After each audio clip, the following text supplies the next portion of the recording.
Hello and welcome back to Two Peas in a Pod. I am Aaron Herskovitz, and with me, It's Samuel Lidos. Good to be here. hi Sam. Welcome back. It's been a while since we recorded, and in the middle of this, there was the war with Iran, which set things back a bit. We're debating doing a war episode, but didn't put that out in the end. But today we have an exciting topic. Talking about navigating children's failures. Sounds heavy. Yes. And I'm bringing the Torah. So I have to thank for this Torah corner a person I don't believe I've ever met, Maytal Lindenberg, who has made a sheet on Sefaria, the wonderful resource that it is. And it's a sheet on dealing with failure, Jewish approaches to failure. And she brings a very well-known Gemara that I've seen a number of times. But I wouldn't have thought to have shared it with you had I not seen it on this handout, contextualized or introduced as a Gemara about failure. Because it's not explicitly about failure. You have to do a little bit of digging in order to uncover what this Gemara is likely saying about failure. And therefore, I'm grateful to Maytal Lindenberg. It's a Gemara that's found in the Sefer Baba Batcha. And it's as follows. It's very simple. Small little a piece of a Gadata, folklore, or however we translate the Gadata. It says, Tana Rabbana, the sages taught, Arba made to Yoshel Nachash. There were 4 people who died. Daf Yud Zayin. Daf Yud Zayin. You're good with that. What was it called again? Dirshu. The podcast is just an extended promo for Zikru. Very nice. The system mnemonics to remember adapting. Brilliant. Sorry to really unrelated though. You'd Daf Yud Zayin. So it says there are 4 people who died only because of the counsel of the snake. What that means is an idiom. What it means is they didn't die for any sin that they personally had committed because they didn't sin at all, is the implication. Now, even though there's a famous verse that says, there's no righteous person in the world that hasn't sinned, this part says, no, there were 4 people who the only reason they died was because of the story of Adam and Eve in the Garden of Eden, the snake, because the snake enticed Eve to eat from the tree, and Eve enticed Adam, death came into the world.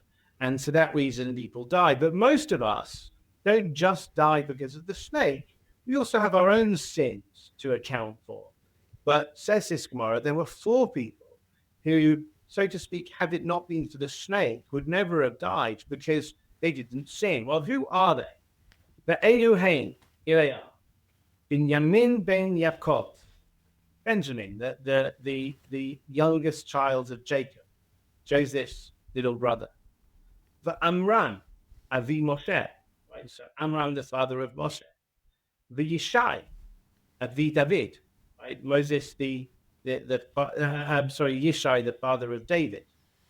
The Caleb, the Shil'as ben David, one of David's son, Shil'as.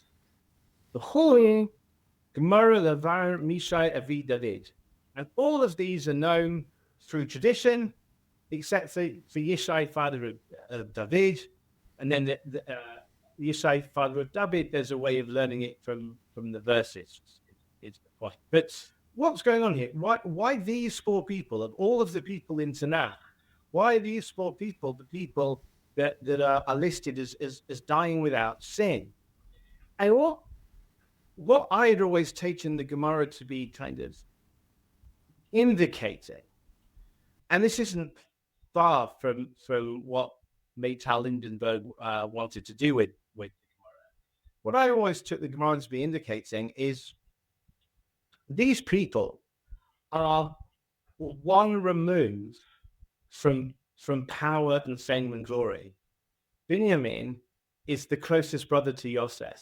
And Yosef is the one who's the prime minister of Egypt and has all the power and all the glory, and the kings of the kingdom of Israel come through Joseph, whereas the kings of Judah come from David. So Binyamin is one removed from that position of let's say power and glory. The next in the list is Amram, the father of Moses. Again, it's one removed from Moses, who was the leader of the Jewish people, took the Jews out of Egypt, grew up in that palace, all of the fame and the glory and the stories, and he's a central character. Amram isn't a central character in the Tanakh. He's one removed. The exact same things can be said of Yishai, the father of David, who's the father of the great king, and Joab, who's the son, but not one of the heirs to the throne, right? Well, he would have been a certain number in line to the throne, but he was never going to be king. Joab ben David. So all four of these people are noteworthy for being one station, so to speak, removed from power, fame, glory, centrality to the story. And what I take that to mean is, I'd kind of taken it to mean this. If only Moshe could have lived a life like Amram, if he hadn't had leadership thrust upon him, then maybe he wouldn't have sinned. Right? His nature wasn't to sin, but because he was thrown into the furnace of leadership and whatever, it's very hard to keep clean hands when you're thrust into positions of power or leadership. So too, we learn from the fact that Binyamin never sinned, that Yosef, if only he hadn't been thrust into the positions he was thrust into, it wasn't his nature to sin, but he ended up doing some sins, apparently, because he's not on the list of the four. Likewise, David, his nature perhaps wasn't sinful, but he's being placed in positions of power and temptation and whatever, meant that unlike his father, who we imagine would have had a similar nature to him, and unlike his not particularly well-known son Joab, he was thrust into positions of power, perhaps temptation, and didn't always manage to stay away from sin. So I'd always thought that this Gemara is a kind of subtle warning against leadership, power, politics, intrigue, that it's not necessarily possible to hold those positions and retain complete and utter purity from sin. But what Lital Lindenberg, the reason she puts it in her handout on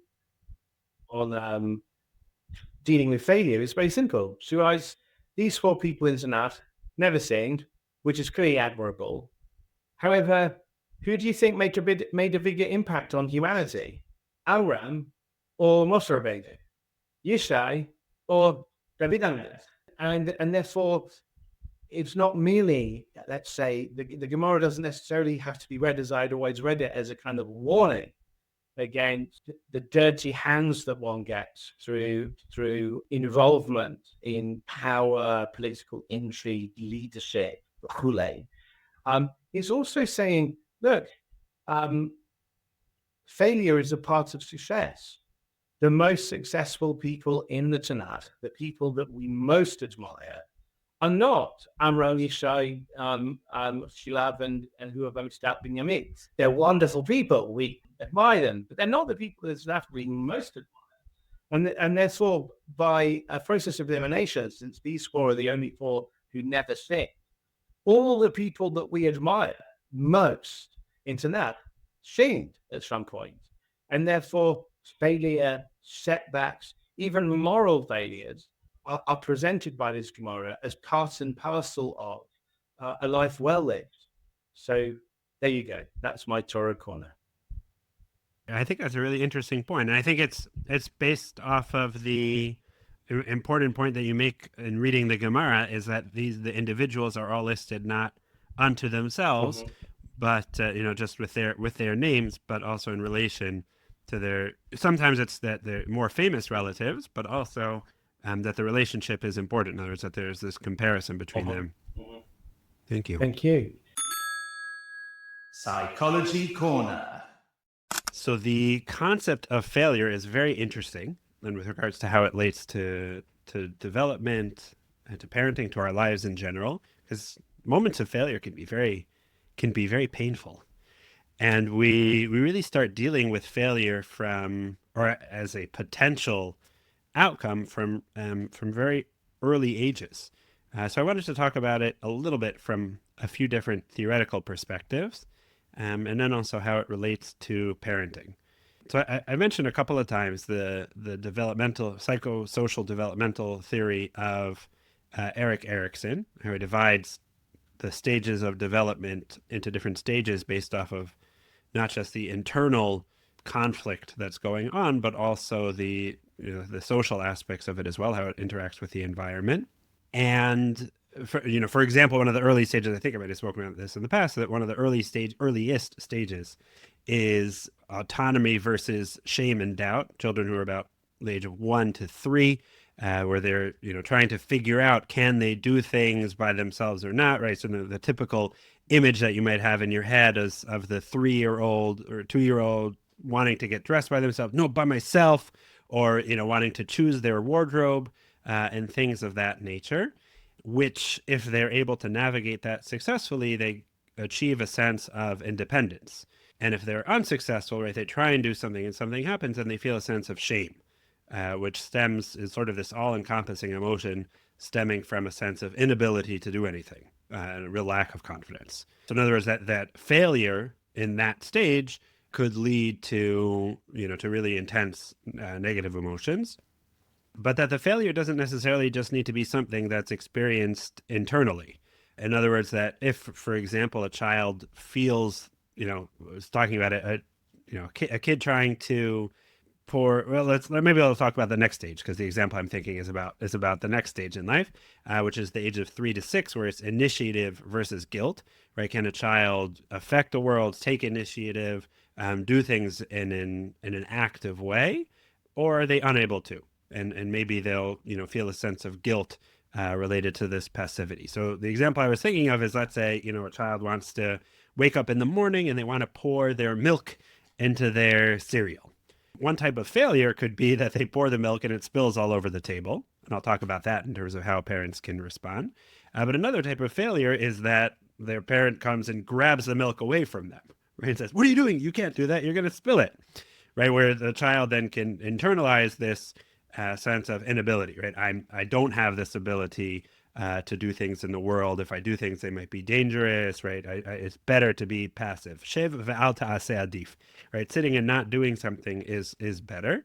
But that can also be internalized, where if they experience a failure, let's say the milk was spilled, and then the question is what emotion they attach to that event, right? So, and a lot of that can be affected by the parent and the parent's reaction, right? So usually a child will feel upset about having spilled milk. Sometimes they don't really care that much, but if you have a parent who swoops in and starts just lambasting the child for spilling and for being irresponsible, and how could they ever think to do so? I'm doing an extreme example here, right? How could they ever think to do such a thing by themselves? Or they're so clumsy, and you're just making my life more difficult, and how dare you, right? Going on and on.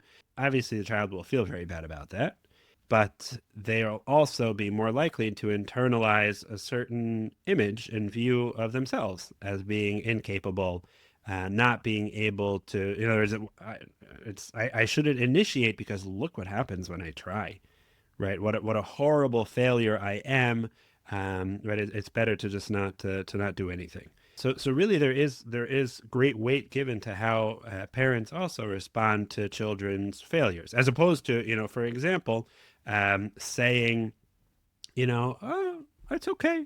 Sometimes we spill. I spill too. Even we make mistakes, It's not a big deal, right? Let's try and figure out how we can fix it, right? Yeah, which is not easy to say, right? If a child spills, my laptop's on the table and the milk gets a little bit, oh no, my life's work is ruined, right? It can be hard for us to regulate our own emotional response to those types of events, but we need to realize that they have a big impact on our children as well. So wait, there was a point that I wanted to make, and now it has popped out of my head, but that's okay, because sometimes we forget things too, right, Sam? Yeah, absolutely.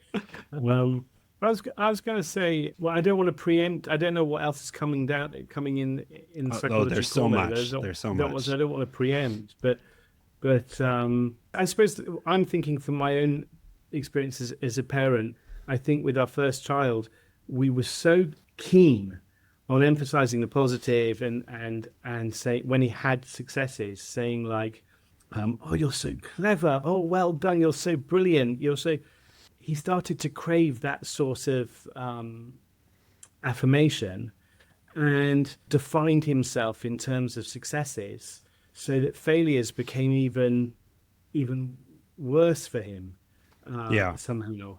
And I was wondering whether that observation is in tension with the strategy you're talking about at the moment. So I want to talk about that shortly in terms of another author named Carol Dweck and her growth mindset. So I'll talk about that soon. Oh, right. Now, thanks to I also remembered the story now too. Oh, good. Is that I might have shared this in an earlier episode, but if so, apologies. That I remember in second grade in Kita Bet. So traditionally in many schools around the world, in first grade, right, Jewish religious schools, in first grade you get your Siddur, right, your prayer book. You have the Siddur party. In America, that was like that. I think in the UK also, here in Israel too. That's what you get, right? In other words, that's part of having learned how to read, is that you also get your Siddur. I don't know if growing up, if you remember, if it was in year one as well. Well, I didn't go to Jewish school, so Oh, sorry. But it's okay. But I think they probably do get in first year. Yeah. Right. Okay. Fine. In Leicester, do they have like Sunday school programs for the? Yeah. We had Sunday school, and we were given the chief rabbi's children's siddur. We were given that at some point, but I can't remember how old I was here. Okay.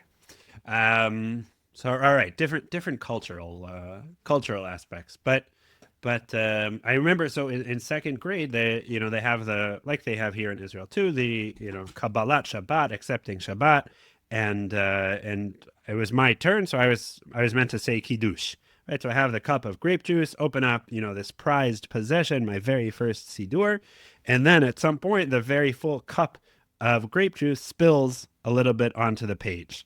And I remember a little bit that moment of shock, of, oh my goodness, I can't believe what's just happened. And my teacher at the time he was More Yaakov, but now he's known as Rabbi Yaakov Beasley. We reconnected later on in life, and I actually just gave a Tanakh shiur last night where I was quoting some of his Sefer. So what he did is that he took the Kiddush cup, he poured a little bit more onto my page, and then he started rubbing it around. And he said, "This is amazing. Now you see your Siddur has been used. This is the way a Siddur is supposed to look." Which he turned that moment of, what could have been horror, and, I probably burst into tears, into one of pride of, look, like this is, regaining a sense of ownership over the situation, just completely reframing what it was that had occurred.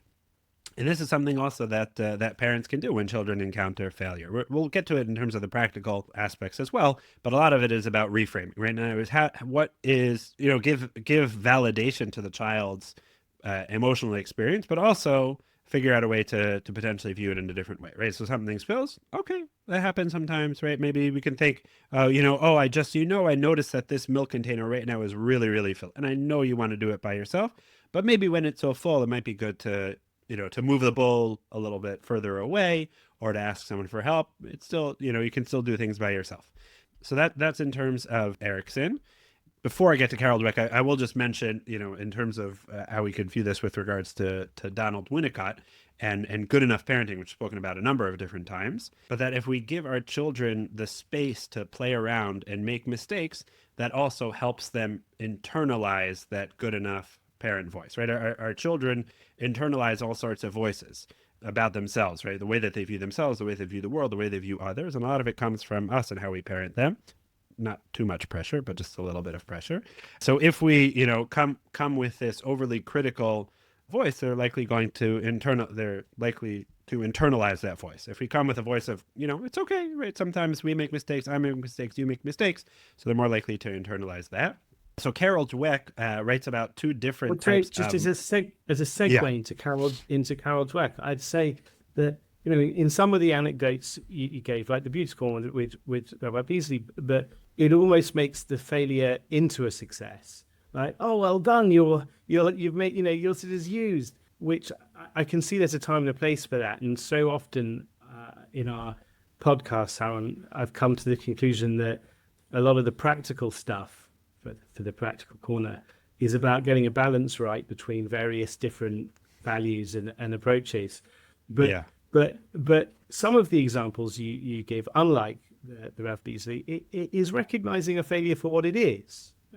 That was a failure, and it sucks, but it's okay, right? Yeah. And I think that's important because otherwise you might fall into the trap that I was talking about with our first child, where we somehow were afraid of anything but positive feedback.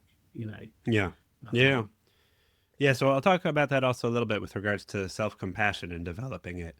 Now, thanks to you, also another story popped in my head that I think I have shared in the past that I read in Rav Amital Zatzal's biography, where his daughter once came back with a test and she'd gotten a 50 on it. He said, "That's amazing. You knew half the material. That's wonderful." Right. In other words, to not take the tests too seriously also. Mm-hmm. So Carol Dweck talks about two different mindsets that children and adults can have. She does a lot of research on motivation, learning, and personality. So one mindset is called I'll talk about the fixed mindset, which means that every person has certain traits, certain abilities, certain level of intelligence, and that's static. Or is that this is you. This almost defines you. We're not getting too much into identity, but in other words, that this is where you're at, and that's just the reality, and there's not much change that you can make with that. As opposed to a growth mindset, which stresses that many of those things, intelligence, abilities, but sometimes even personality traits, can be developed over time through effort, through learning, through patience and perseverance. And this type of mindset, actually, the growth mindset, is one that leads to a greater sense of resilience. Because I'm not specifically getting into the example that you shared, but a fixed mindset can eventually lead to a sense of fragility. Or is that if this is my trait, and then all of a sudden I encounter a reality where that trait, is challenged, so then maybe I wasn't really that impressive anymore. And if I fail, then that's it. It must be that my abilities aren't capable of handling this reality. All right, so I'm talented enough to pass, A through F, but GHI, so I'm no longer able to do it. Like that's beyond my abilities. As opposed to a growth mindset, which says, okay, right, I failed, but there could be a ton of different reasons why I failed, and maybe I could go back to the drawing board and figure out other ways to do things differently and grow from this experience. This is something I wanted to mention in the practical corner, but I'll already mention it now, is that this leads to, for example, where parents will be advised to praise effort and, setting aside time and the process a lot more as opposed to the end result. Right? In other words, because you want to be praising the growth that the child tried to go through, as opposed to just what the final outcome is, which is much more of a fixed mindset. But it's still okay to praise children's intelligence, right? And if they get 100, you don't just need to say, well, that's great. You studied so hard. I saw, yeah, but what about my result? You can also praise outcome and achievement and things of that sort too. But the point is not to just look at that as the only arbiter or the only sign of what the child has done. Yeah. Is Carol Dweck the one that talks about grit? I think she might. I was debating talking about grit today, but I'm like, I need to first work through some of my own emotions about it, because there's a part of me that Doesn't whatever. like it. When we talk about grit, maybe we'll talk about my own issues. But I think I'm just doing a quick Google. Yeah. She doesn't. I think it's more about Angela Duckworth. Seems to be the one, but the two concepts are very related. Sounds like there's it. that grit also is how do you deal with failure? How do you grow from difficult things? And trying to inculcate in your children that kind of resilience in the face of setbacks. Yeah. Could be a good thing. Yeah, that's very true. In other words, that the point of Carol Dweck is that it's not just in terms of the different mindsets, but also that the growth mindset is one that leads to a greater sense of resilience. Framing setbacks in a very different light. Okay, so that's in terms of Carol Dweck. So I did also want to talk a little bit about the concept of self-compassion. Psychologist who's written a lot about this. So really, she's the source of a lot of the research into self-compassion is named Kristin Neff. She talks about different parts of defining what exactly self-compassion is. Some of it's more, I don't want to say new agey, but right. She talks about different parts of self-compassion. One of them relates to a sense of common humanity, the fact that recognizing that the issues or the difficulties that I'm facing are not just unique to me, not in like a self-centered way, but in other words, that part of my suffering is or difficulty is also something that others deal with as well. Another aspect that she talks about with regards to self-compassion is mindfulness. Being mindfully aware of the difficulties as opposed to trying to run away from them or try to push them away. I don't want to focus as much on those two because I think that, what's maybe more central to our discussion about parenting is the third aspect of self-compassion, which is self-kindness. In other words, learning to hold myself in a certain way in response to difficulty, in response to failure, right? When I fall in, how do I relate to that? So people who grew up in a certain environment are more like, right, I think I've mentioned a number of times how no small amount of times when I work with adults, a lot of the work is about different self-critical voices that they've internalized from, not to blame their parents, but sometimes we just have this tendency also to criticize ourselves or to fixate on certain experiences where we experience criticism and then internalize that. But for whatever reason, right, that their adult lives are characterized by, them experiencing a failure, whether big or small, and just constantly beating themselves up about it. Not just failures, but, anything that happens to them, even good things are experienced with this voice of self-criticism, right? In other words, I succeeded at something. Well, it took you long enough. Like, why didn't I do this earlier? Right? Even I can't believe I didn't do this, 10 years ago. Those types of statements, as opposed to learning to internalize a kinder voice. And we work a lot on developing this type of voice also, where it's not about being overly soft with yourself and being, that there's no type of objectively looking at what it is that you're doing. Right? Or that some people have difficulty with the idea of self-compassion because they think it just means that you're turning into this huge softy, right? That any difficulty needs to be like, no, everything's fine. I'm wonderful. Love myself for who I am, right? In other words, that's what they think self-compassion is. But that's not really, at least, it could be that for some people, that is what self-compassion is.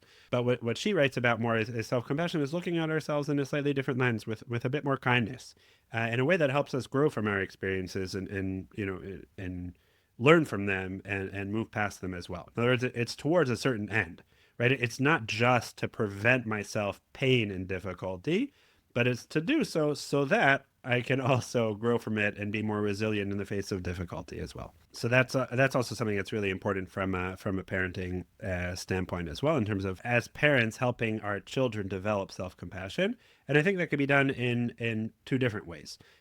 One is just, parents, how they respond to their own difficulties and own challenges, because our children are always watching us, excuse me. So how do we respond to our own challenges? And then how do we help children also internalize that voice when they experience difficulty as well? Sometimes we might be tempted to be the voice of difficulty, right? In other words, that if a child, it's not always like these simple cases where our child has spilled milk, right? But let's say, a recent situation, right? A child has, I don't want to get into too many details, right? But there was an expectation of a certain child in our family that they are going to do something, and then they not only didn't do it, but they went about hiding their lack of having done it. Okay. And then that, as a parent is frustrating, incredibly frustrating, maybe even infuriating, because of the fact that we stress very much honesty.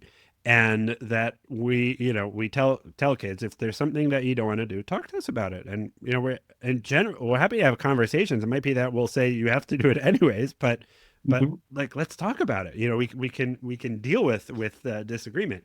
So that was very hard for us. But then the question is, well, okay, we want to on the one hand, give voice to the fact that what is done is not okay. But on the other hand, not to do it in a way that takes this, massive, 20 kilo guilt bag and puts it on their shoulders and really like crushes them. Like, I want you to know that what you did was not okay, but I also don't want to crush you either. And I know for myself that I have, this is one of the numerous ways in which I am challenged as a parent, is not to overly activate children's guilt. It's something that I need to work on. So I spoke to my better half and asked her for advice about how to approach it. And she gave me some really great practical tips that we'll talk about when we get to the practical corner. But in terms of knowing also how to frame things. Yeah, but this comes back to another, I think, running theme of the podcast, which is that very often, if we're looking to inculcate something in our children, first of all, we have to inculcate it in ourselves. If we want our children to manifest self-compassion, we've got to manifest it towards ourselves. And perhaps if we're better at doing that, we'll find it easier to frame things for our children when the time comes. That's very true. And I think that's incredibly important. I think I also mentioned last season too, but I'll mention it again because it's a really important point. I think I heard this from the lecturer herself, Irit Kleiner-Paz, who's a couples therapist. It could be she's quoting someone else, but that when we come into marriage, also have all sorts of internalized voices and way we view our own successes and failures. Sometimes they're more rigid and sometimes they're more flexible. And very often, marriage, a positive marriage, can be an opportunity for us also to be exposed to gentler, more flexible voices at different points too.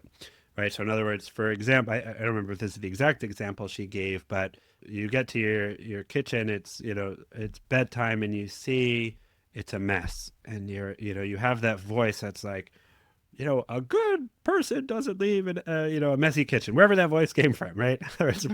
but it's one that's pushing you, and it's rigid, and like, if your kitchen is dirty when you go to sleep, then you're a bad person, a bad parent, you'll never get anywhere in life.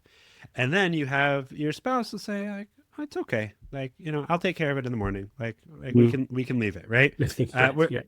Right, where it's not just about, oh, okay, fine, like, let's just be lazy, and right, in other words, that your internalized voice may be like, no, I can't do that, that's lazy, that's wrong, that's but it's being exposed to a slightly different voice that helps us hold ourselves also a little more gently. You know what, it's okay, like, it's hard. I would prefer having a cleaner house, but you know what, maybe it is more important for me to get a good night's sleep, and I can one or the other of us can deal with this in the morning also. So that's also within marriage. In other words, that is even if we are dealing with, and I think that maybe that's also maybe why I turned to Shira in this situation too, Yeah. because I know myself that I'm challenged by it. So it helps to hear that Yeah. that different viewpoint. Yeah, absolutely. Yeah. I think that's all what I wanted to talk about from that's all I wanted to cover from the psychology standpoint. All right. The Philosophy Corner. So, what I'd like to share with you this week is a passage and a thought from a colleague of mine at the University of Haifa, a wonderful philosopher called Ido Landau. And he wrote a book called Finding Meaning in an Imperfect World. And first of all, I think it's kind of apposite for our podcast in general, this book. I don't think I've mentioned it in the past. But What does that word mean, Sam? I'm sorry. apt. Oh, Just apt. Okay. Yeah. It's the apposite. British version of apposite. Add more letters Yeah. to it, Yeah. like exactly. the U. Okay. Yeah. Thanks. That's what we do. So, thank you, though, for fagging it. Thank you for widening my vocabulary. So Ida Landau's book kind of sits at the intersection, or one of the many intersections between philosophy and psychology. He volunteered for many years, and I think he might still do it, as a lay chaplain, as a secular chaplain to the Rambam Hospital in Haifa. So, religious patients might want the services of a rabbi, and there's a chaplain to the hospital, and so to Christian and Muslim and Druze patients, there are chaplains for each of these faiths. But they also have this notion of a secular chaplain, and Ido Landau has volunteered in that position.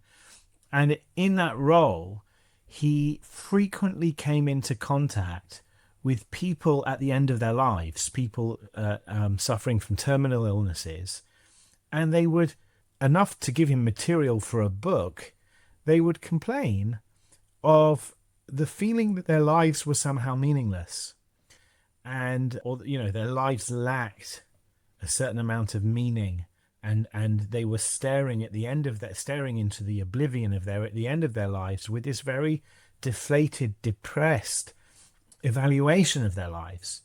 And what Ido found was he was able to actually use the tools of philosophy rather than the tools of psychology to help these people, because he basically argue with them and present them good arguments for why their lives had actually been really very valuable and very meaningful.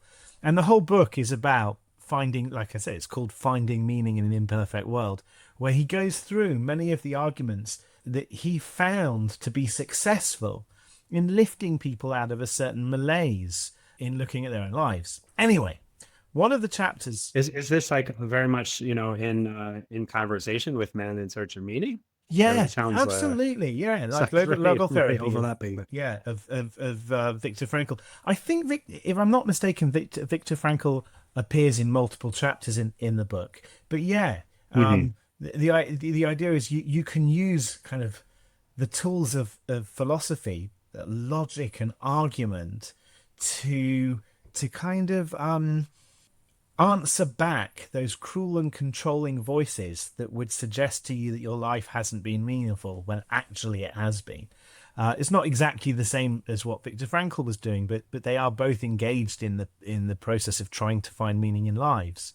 Frankl is very much future oriented, finding meaningful projects to kind of thrust you into the future, to kind of keep you going. As I've understood Frankl, that's at least a key element of it. Whereas I think that's part of it, but okay. yeah, okay, fine. Whereas Landau is maybe Ido wouldn't even like me saying this, but I get the impression, especially because he did this with a lot of terminal patients, that it was more past oriented. It was about looking backwards into your past and finding meaning where you might not have considered there to have been meaning.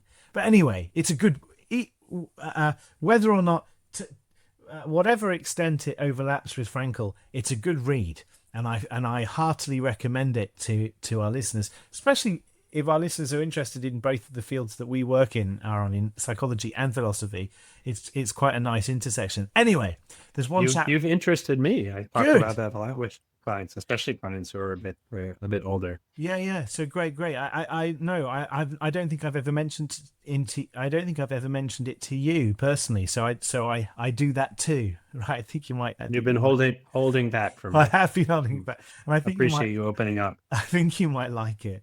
So anyway, there's a chapter in that book called The Paradox of the End. And it's not about failure, just like my Torah corner wasn't directly about failure. It's about success. And he does this very cool thing. He shows how both in philosophy and in literature, there have been various thinkers and writers who've kind of expressed a kind of disappointment with success. The French philosopher Rousseau writes that one enjoys less what one obtains than what one hopes for. The German philosopher Schopenhauer argues that attainment quickly begets satiety. I mean, that must mean satiation, right? Attainment quickly begets satiation. The goal was only apparent. Possession takes away its charm. Shakespeare's Cressida remarks, things won are done. Joy's soul lies in doing, right? Robert Louis Stevenson writes, to travel hopefully is a better thing than to arrive. George Bernard Shaw acknowledges the same problem, writing, there are two tragedies in life. One is not to get one's heart's desire. The other is to get it. And Oscar Wilde puts the sentiment even more sharply. In this world, there are only two tragedies. One is not getting what one wants, and the other is getting it. The last is a real tragedy. So he brings all these quotes. So what are they all saying? They all seem to be saying that somehow we set our sights on goals in life, and we expend a tremendous amount of effort in chasing after these goals. And then very often we find that once we've achieved the thing we were looking to achieve, it's almost as if we miss the struggle that characterized the process of trying to attain the goal. In fact, and this I think is really nice, and I'll share with you another quote from the book. So he calls this the paradox of the end. And he relates to the story of Sisyphus, the Greek myth, where in the myth, the gods punish this chap Sisyphus with this unrelenting task of rolling a massive ball up the mountain to the peak, and then it rolls back again, and he has to keep doing this ad infinitum. That's the myth of Sisyphus. And Ido writes, Sisyphus was condemned to push a huge rock uphill, but whenever he managed to reach the top of the mountain, the rock would roll down and he would have to start his labours all over again. In the context of the paradox of the end, Sisyphus's task is analogous to our lives. Like Sisyphus, we spend our lives in continual, unending exertions, only to lose meaning and fulfillment just when we think we've attained it. We perpetually have to go back and start pushing the stone uphill again. But the myth would portray the paradox even better had it continued thus. And here, Landau basically rewrites the myth. Okay, I think it's a really nice imagining. He writes, one day, Sisyphus succeeded in stabilizing the rock at the top of the mountain. He realized, to his surprise, that this time the rock was not rolling back down. He was surprised at first, then jubilant. He'd finally made it. Very tired but excited, he lay down next to the rock whose weight he had overcome, happy that his unceasing toil had at last ended. He slept for many hours, and then waking up, he again looked triumphantly at the rock and the slope of the mountainside. After having rested some more, he looked around unhurriedly for the first time in a very long while at the beautiful view from the top of the mountain. He continued to rest, savouring this new experience, enjoying the thought that he had conquered not only the stone, but also the gods. He had finally managed to lift the curse. He relaxed some more. But oddly, he found that he was starting to feel less and less comfortable. As time passed, he became, to his astonishment, increasingly restless. Slowly, he began to understand that the curse the gods had placed on him was in fact much subtler and more terrible than he had ever imagined, and that he had not managed to break the curse at all, but only to worsen his position. He stood up, sighed, went over to the stone, and pushed it off the top of the mountain himself. He watched it roll down, walked down after it, and then started pushing it uphill again. This very dark retelling of the myth.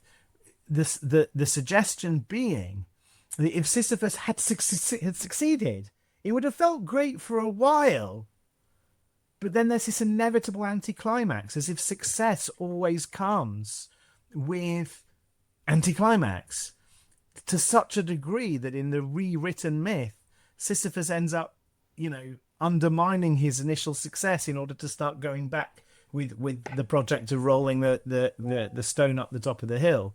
And the reason I chose to share this text with you and our listeners in a discussion about dealing with failure is that actually, surprisingly, we also have to start thinking about how to deal with success. Have you ever had, but before I think more about this, I want to reflect on this with you, Aaron. Have you ever had clients who have suffered from something similar? Does this resonate with you? From your experience. I think it's an interesting question.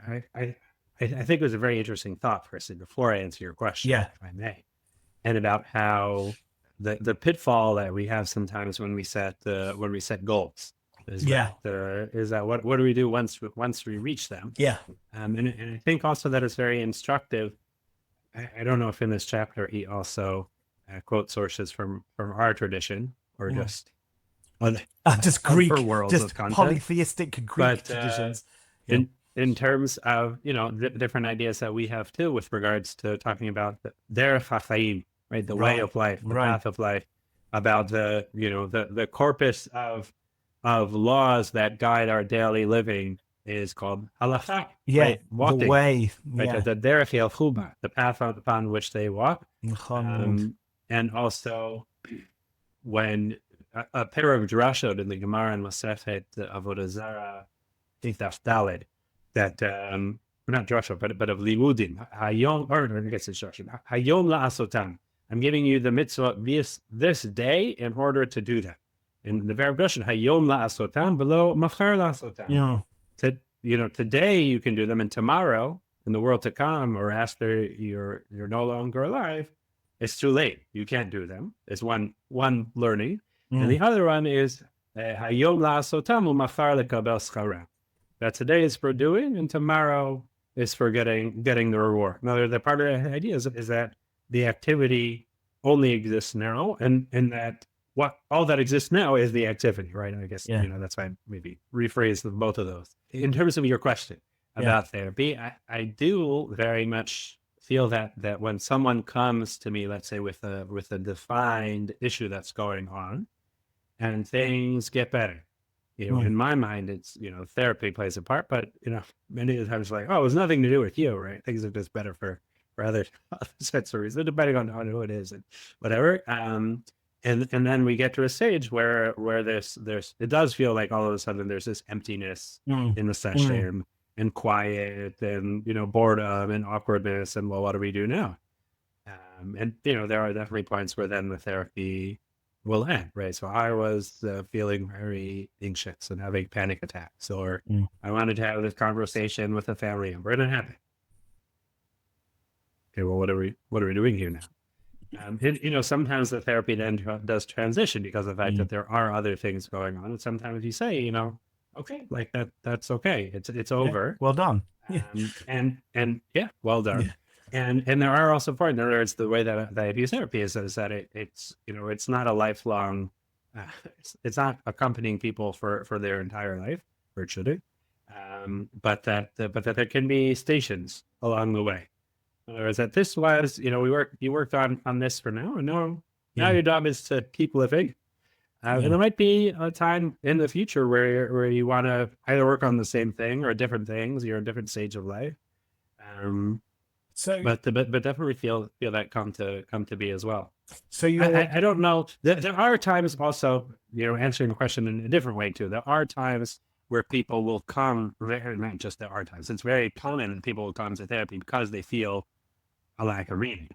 of course. That I have it. I have it all. Like things seem to be fine, right? I'm in a relationship. I'm working. I'm a parent, and there's no, but I don't. I'm just experiencing a lack of meaning. Yes, you're diverting is the wrong word, but you're kind of channeling the discussion back into the Jewish tradition. Reminds me before I try and get back to the philosophy and share with you what I take to be Landau's resolution of the paradox in a sense. You've raised thoughts in my head about the tradition too, mainly from Rabbi Sachs. Two thoughts.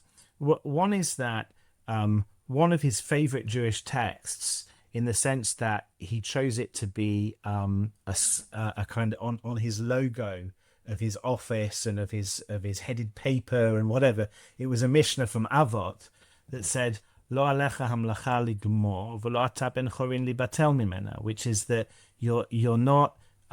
It's not incumbent upon you to complete the task, but neither are you free to desist from it. And I think what inspired Rabbi Sachs about that Mishnah was the thought that the tasks that give our lives the most meaning are actually not the sorts of tasks that we are likely to complete in a single lifetime. They're intergenerational projects that we will hand on, please God, to our progeny. But despite the fact that we won't necessarily see the fruits of our labor in our lifetime, you're still not free to desist from it. You have to keep pursuing it. The other thought that you inspired me to think about here is Rabbi Sachs had this reading of the Tanakh, according to which the Tanakh, so to speak, doesn't like endings. Sefer Bereshit ends without any of the promises to Abraham have been completely fulfilled in their entirety. And then Sefer Shemot ends with they've built the Mishkan, but Moshe can't get in, right? So it's still not completely finished. The Sefer Torah itself, at the end of Sefer Devarim, ends with the Jewish people on the precipice of the land of Israel, rather than actually entering the land of Israel. It's as if the Torah never wants to come to a what musicians would call a perfect cadence, like a complete ending. And even Divrei Yamim, the very end of the Tanakh, it ends with the proclamation of Cyrus of Babylon to rebuild the temple, but it doesn't actually include our building it. And Rabbi Sachs derives from this that the message that's being conveyed by this almost formal feature of biblical narrative is that we're not supposed to view our major life projects as the sorts of things that end. And that's related to your point about halakha and the way and the path along which we lead our lives. To circle back to the really interesting point. I never thought about that. It's beautiful, isn't it? But it's also our minhag, right? When you do a siyum on when you complete a track day, you're supposed to right away start the next one. Start the next one, right? That's right. The ending is just a new beginning. So that I suppose would be one response to the paradox of the end, is to adopt goals that that transcend any one given lifetime, such that every ending is just a new beginning. But I think what Landau wants to say is more relevant to our discussion of coping with failure than this suggestion of Rabbi Sachs. Landau presents the paradox of the end as if it's a philosophical puzzle. The puzzle is, he quotes John Stuart Mill's autobiography, where Mill says, like, on the one hand, I want to dedicate my life to fighting injustice. On the other hand, if there were no injustice, I'd have nothing to do.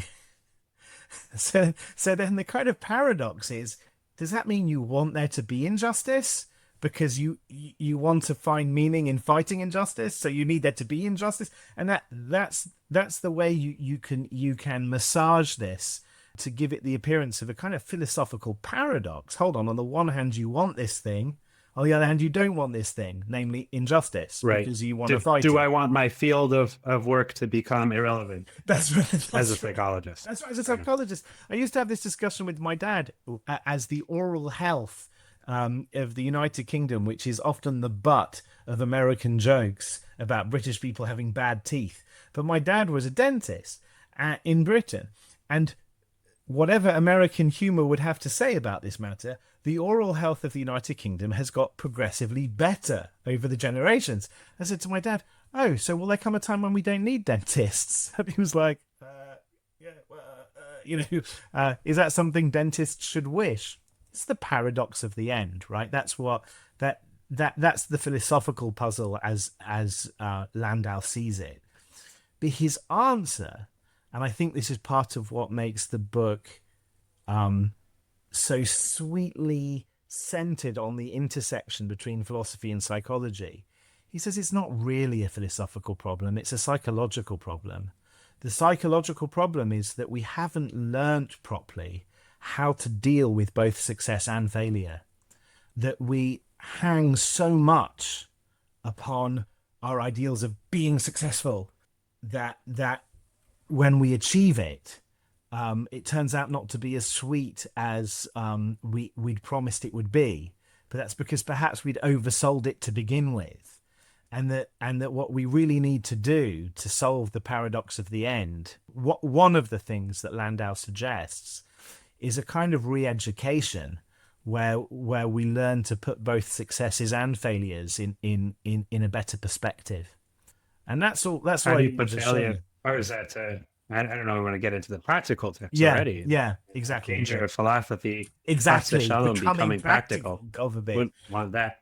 But that they're in both in the same boat. That in other words, that we should always be depressed, and success and failure is the same, and it's all just at the end of the day meaningless, or the opposite direction, or something somewhere in between. What's the takeaway of that from you? Yeah, from his perspective. I think it's a fair question. I think what he wants to say is, the case of John Stuart Mill is instructive. John Stuart Mill was a genius, really important philosopher in the 19th century in Britain, and by a very young age, his father had come to the right conclusion, that this kid was gifted. So they really pressured him. He was reading Latin and Greek fluently before he was like 6. And he wasn't allowed to go and play with the other kids. He had to study his like algebra and geometry, and he was amazing, and he was gifted, but he was so pressured to be a success, and to fulfill his potential, that failure, I think, became disproportionately psychologically disfiguring, because how can I fail at something? I am defined by my successes, and Landau thinks it's kind of unsurprising that having had such a pressurized childhood, he should find success itself to be a kind of anticlimax. Now, I don't think that what Landau would want us to conclude from this is that we should just put less weight on success and less weight on failure, and just recognize that it's all just meaningless. No, on the contrary, Landau thinks that most of our lives are deeply meaningful. But on the other hand, I think he would just be arguing that what we need to do is have a better sense of perspective. That success is great, but it's not the only thing we live for, right? To succeed in all of our tasks isn't the only thing we live for, and failure sucks, but it's not the end of the world. And we're not defined by any one particular project, but we're defined by an entire life, which encompasses all sorts of projects and sub-projects, some of which we succeed, some of which we fail, some of which we'll pass on to our children. And if we, I think what Landau would tell us is that if we get the perspective right, if we get the balance right, where we don't hang too much weight on any particular success, but also don't hang too much weight upon any particular failure, we'll actually experience the paradox of the end evaporating, and we'll say, I succeeded in something. That was nice. Okay, I'm going to move on to another project now. Right? And we won't experience that anticlimax that comes from having built too much into your expectations of what success means. Does that make sense? I think so. Yeah. It's interesting. Thank you for sharing that. I think it connects also to some of what we'll talk about in the Great. So corner. I think the reason I wanted to share it was that I think that one of the insights that Landau's bringing to the table, and I don't think he meant to do this intentionally, because he doesn't say he's trying to do this intentionally, but I think that what his perspective helps to shed a light upon is when we're thinking about educating our children and ourselves about how to deal with failure, we should probably also be talking about how to deal with success. That these two ways of coping in life, with coping with success and coping with failure, should probably be part of the same conversation rather than two distinct conversations. I might hear that. I think some of the emotions that usually, at least for children, are associated with failure do make failure still its own. Sure. But maybe we'll change the title of the podcast to dealing with success and failure and success. Yeah. No. I think and certainly, and Landau, even in the rewritten Sisyphus myth that he presents, there's something sweet about success, at least initially, even if there is an anticlimax afterwards. And whereas failure is always bitter. So I recognize that there's something to talk about. That failure deserves its own. I don't think we need to change the title of the podcast as a way of saying what I'm trying to say. Is that okay? Good, because that could be hard. Exactly. But my point is that failure deserves its own conversation, but thinking about success is kind of a flip side of the very same conversation. That's the point I was trying to make. The Practical Corner. All right, we're a bit shorter on time, so we'll try and make the best of it that we can. But there were some things already that we started talking about in the philosophy corner and in the psychology corner. I think maybe also in the Torah corner.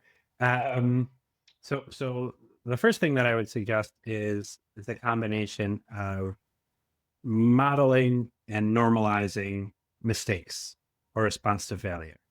That, as you mentioned, and as I mentioned, right, shockingly, failures and mistakes are not the sole domain of children. But they're things that we continue to deal with over the course of our life as adults as well. And our children are not necessarily aware of all of our failures and mistakes. And perhaps some of them we don't want to, or they should not be aware of. But there are definitely enough mistakes that we make in life that they're going to be, and perhaps they should be aware of some. And the question is, how do we react to them in a way that teaches them how do we deal with failures? And I think that part of what we need to internalize is, as I mentioned numerous times, that the thing that our children end up learning from the most is our dugma ishit, our personal example, especially the way that we talk through it.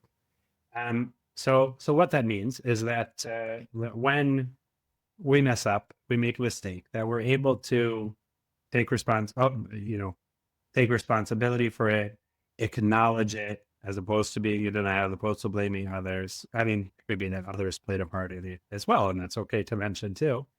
And also to model for them how we hold ourselves gently in that situation. We spoke about self-compassion in the psychology corner, and how we use this as a learning experience, and recognize, like you were saying with failure, that this is not the definition of who I am.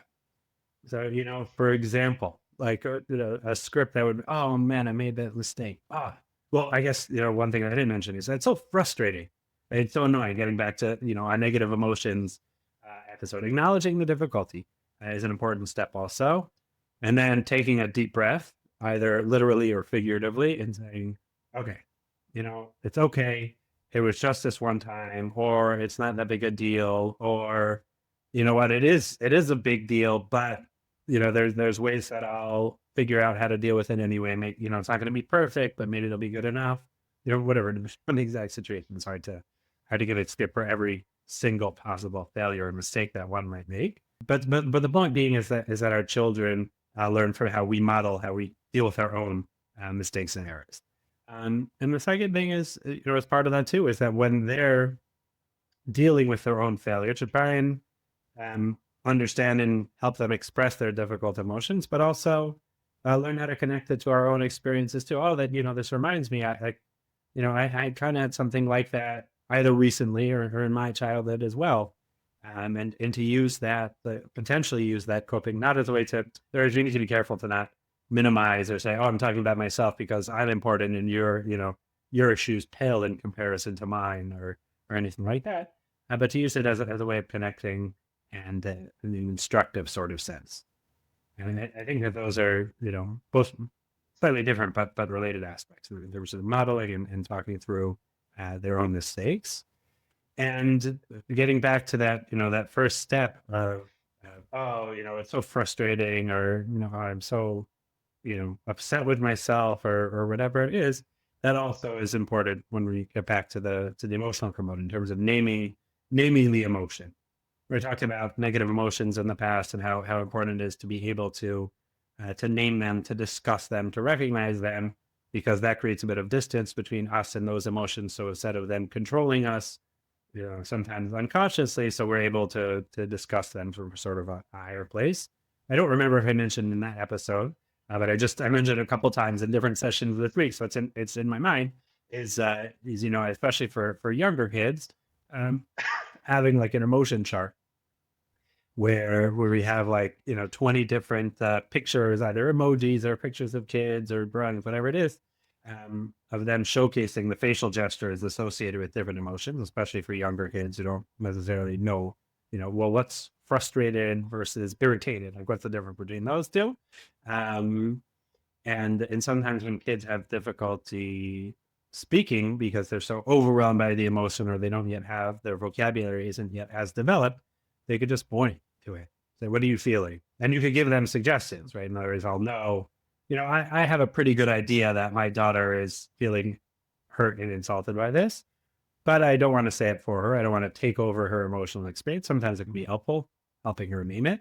Sometimes say, oh, which of these 5 do you think? Like, I think maybe you're feeling this, but maybe you're also feeling angry or happy. I just throw in, so that they think I'm like way off. Like, no, what are you talking about? I'm not happy. I'm eager. So that can help them talk about it too, helping them name their emotions about the failure. And if you want to say something about that, or I can continue also. I think I have an actual practical suggestion for the practical corner, which is which Oh is my rare goodness, that's and great. and that follows from my philosophy. But I'm happy to go after yours because Okay, fine. yours are normally so well organized. Okay, we can do that. Another practical tip is to have a mindset that's more focused on curiosity and understanding in a non-judgmental way, and less about anger or judging, right? Falling, the pilloryam, just like coming and throwing yourself on them. And when something doesn't go well, like, oh wow, empathizing, and then, well, what do you think happened? What's going on? How does it make you feel? Why do you think that happened this way? Are there other ways that you think it could have been done differently, as opposed to like, yeah, I knew this was going to happen. I told you so. You've done this 5 times, and you keep expecting a different result. And you just, those types of responses were just going to, I mean, definitely not going to improve the parent-child relationship, but likely to also internalize these different voices of criticism, and lack of self-efficacy when mastery when dealing with difficult issues. So that's definitely a big thing to help your child take a step back and also reflect on what happened in a way that hopefully they can get some positives out of it. There's a lot more, but I'll just mention one more because of what I mentioned first. The time. The last is encouraging ways to fix things, which doesn't mean, oh, things aren't good. Okay, let's think how we can fix it, right? Because, there can be that mindset where you're not allowed to experience negative emotions. You're not allowed to experience failure. You're not allowed to experience difficulty. You just need to constantly be fixing things. So that's not what I mean. What I mean is, after we've given space to that difficulty, think, okay, well, is there something I could do to make this situation better? Right? I hit my friend or my sibling, whatever, and I made them cry. Like, that's hard. Why did that happen? Figure that out. Like, well, maybe you can say you're sorry. Maybe you can do something to help make that up, or whatever. I guess I'm talking about an older chick, right? Some negative interaction happened on a social level. Is there something you could do that you could fix the situation? Well, what do you think? How would they feel if you reach out to them, if you send them a message, if you, come up to them at school and apologize? And that's also something that we can model, is that when things go badly, also to tell them, let's say we act towards our children in a way that we regret. So beyond taking responsibility for it, that also can give across a message like, I'm really sorry. Like, I don't, that's not the way I want to act or speak. And I want to be better. And that's what I'm working on. And that gives them the realization too, that even when we mess up, that we can make things better. Beautiful. That actually segues quite nicely into the thing I want to say, which is that something I think I learned from Rabbi Sachs was that and it also relates to what I said in the philosophy corner in a roundabout way, is that every failure, or if not every failure, then at least many failures, also contain a seed of success. And what I mean by that is he loved the story. I probably told it already on this podcast, and that might be really embarrassing and repetitive, but he loved the story of the inventor of the Post-it note. Yeah. It would be funny if you mentioned it earlier in this episode and we just did. Oh, I hope not. Yes, but if I did, it's only to bring it back down to the practical point. But the inventor of the Post-it note had wanted to create a really, really strong glue, and it failed. But it turned out that the failed really strong glue was actually quite useful for something else, right? And I think that's something we can often try to help our children to do, which is to reframe their failures, not dishonestly, not saying, oh, well done, you failed, that's great. No, but okay, there was a failure, that sucks, it was hard, it was tough. But is there something that we can learn from this? Is there something that, that actually makes this redeemable? I had an experience with one of my kids who was gifted at a certain pursuit, and then they passed every test that this pursuit threw in their way with flying colors, until all of a sudden They take the next stage test in this particular pastime. I'm being ambiguous because I don't want to disclose personal details, but they confront another test in this same pastime where they'd always just flown through with foreign colors, and they got really negative feedback, like you didn't do good this time, you didn't. And what my kid learned from that failure is that their natural talent at this pastime could get them to a certain place, but without practice, they couldn't get further. And that particular failure was really formative for this particular child, because they were like, now I realize that this is actually something I want to succeed in, and I'm not going to be able to succeed in it unless I practice. So I'm going to practice more. And indeed they do, since that. And then you look back and say, well, was that really a failure then? Right? In a sense, like the Post-it note chat, it was a failure that turned out to have been, in a larger project, a success. The particular test failed. But the larger process was one in which that quote unquote failure was instrumental to success. So I wonder whether that's something we can do with our children, at least from time to time, when things haven't gone to plan. Okay, they haven't gone to plan, but what good can come from this? And how can we make our failures successes? I think that's about as practical as my tips come. That is very practical. I think that's a big part of emotion regulation, especially when we're younger. We do have a tendency to become laser focused on the present, right? Not to see things as part of a process, not to realize that life is long, Bezrat Hashem, and that our great wisdom can help us show that to them. Even though they might be like, you don't know what you're talking about. They're like, yeah. 25 years, you'll agree with me. But I think that's why my tip is probably complementary with some of your tips, because I'm not saying you should come down like the sage on the mountain with all of this wisdom, and because that could end up sounding to the kid patronizing. Oh, what do you know? You don't know how bad it feels. No, like first you have to give them space to feel how bad it feels. But alongside that, you can then help to reframe them. Maybe reframe things for them. Maybe once the bitterness has subsided somewhat. Yeah. As a side note, I find myself, related to failures, I find myself surprisingly pedantic about people spelling complementary in the right way in the two different meanings. And it's hard to deal with.